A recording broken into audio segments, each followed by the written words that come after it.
How's it going, everybody? One of the questions that was asked of me just recently was, what does the physical lab look like for my VMware environment? How do you get it all, how do you put it together, stuff like that. I did shoot a video on the home lab walkthrough to give you guys an idea of how what all I've got, how it's physically connected and things like that. But I wanted to kind of diagram it out so you guys would have a much better understanding of how it would actually work. So this is all the devices you see here on the screen are specific to the VMware environment.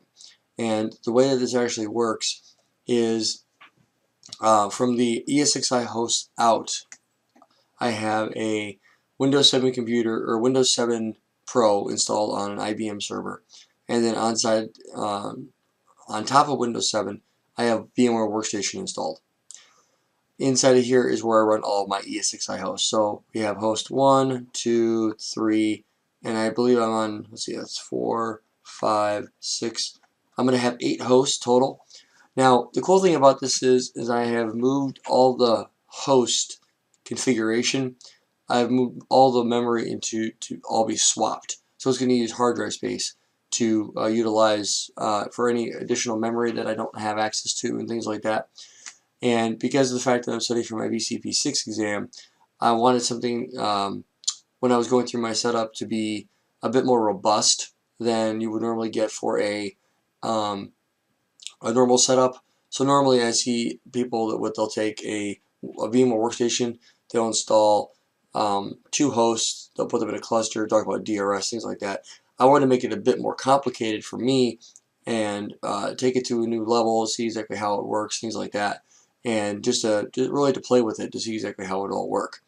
And so over here on this computer, so when I remote into that Windows 7 Pro machine, this is actually an IBM server that's got Windows 7 installed on it. And then I come over here on this host, another IBM server. This guy has ESXi 6 installed, and I manage it with the vSphere client. And then I go in and I've created a handful of virtual machines. vCenter server is over here on this guy. The admin computer sits on this server over here, so does vSphere Update Manager, so on and so forth. But that gives me the ability to go in and build out the environment as I need it. So that's how the hosts are or the virtual side of it is built out. So I have all of the ESXi hosts installed on one server. vCenter is installed on another because vCenter is pretty resource intensive once it gets going. So you really need something to build it out with.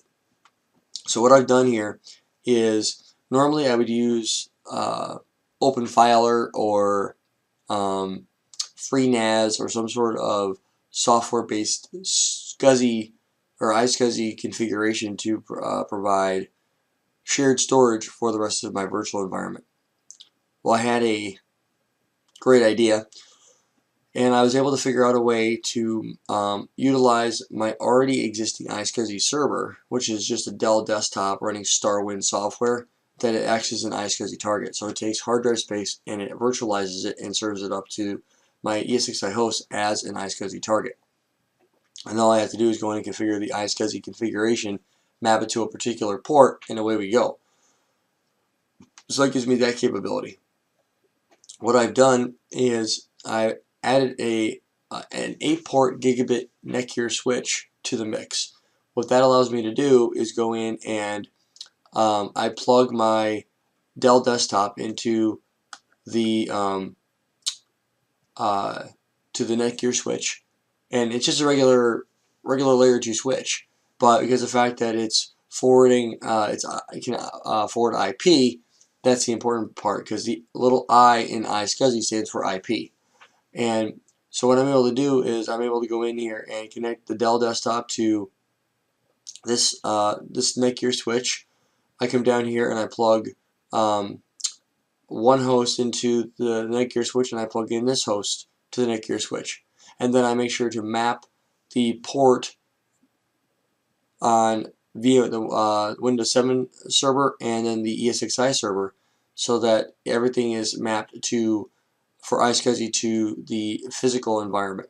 So this way here, when I'm any of the virtual machines that are receiving iSCSI configuration, their storage is actually being stored over here. So all the VMs and VMDKs and whatnot. So I basically served up a terabyte of hard drive space to these hosts, and all these hosts have access to it. So I can do Vmotion and whatnot to between each other, and they all work out. So that's kind of cool in that regard. So now what I typically do then is I have a Cisco 3550 switch that is used for management. Now the admin computer is my computer right here, but the one that I'm recording on, but it's also the same computer that I would remote into. So it's not the same physical machine.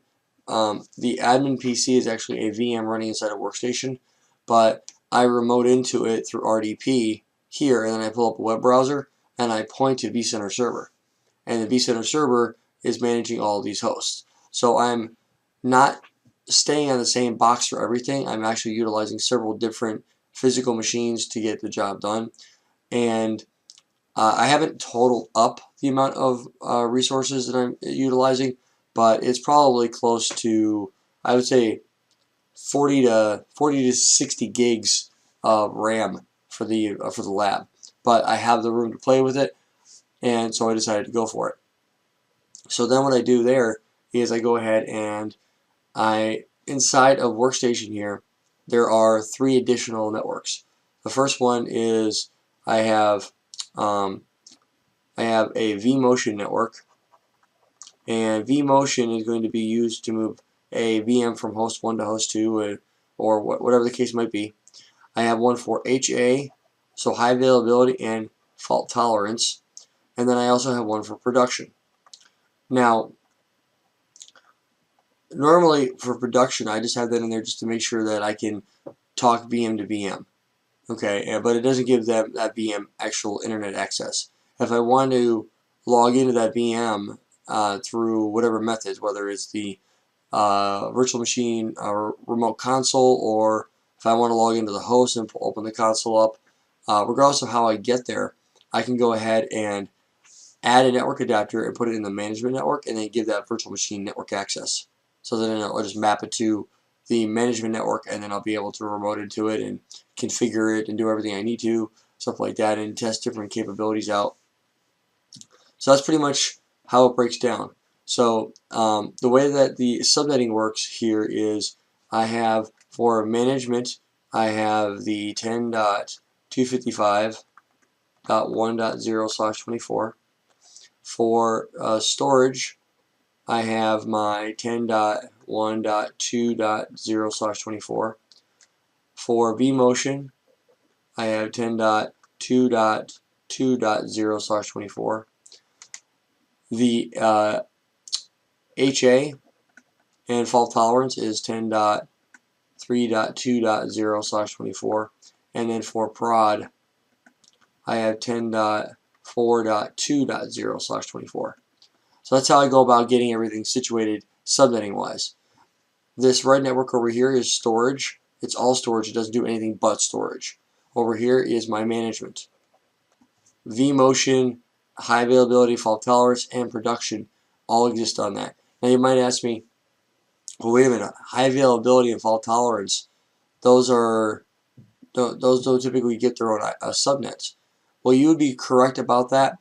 The way that I'm setting this stuff up as we move along here is HA is going to be dependent on the cluster you're putting the host in, and the fault tolerance, it's actually fault tolerance logging, and a lot of that stuff is going to be handled in the management network, but I have a dedicated subnet for it in case there's, I'm testing things out or what have you. So it really depends on the situation, but that's pretty much it.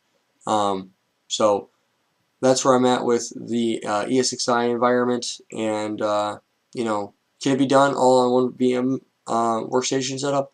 Yeah. Could you study for VCP with 2 hosts and stuff like that? I believe you could. Absolutely. I just choose to do mine just a bit differently. That's all. I hope that this has been informative for you, and I'd like to thank you for viewing.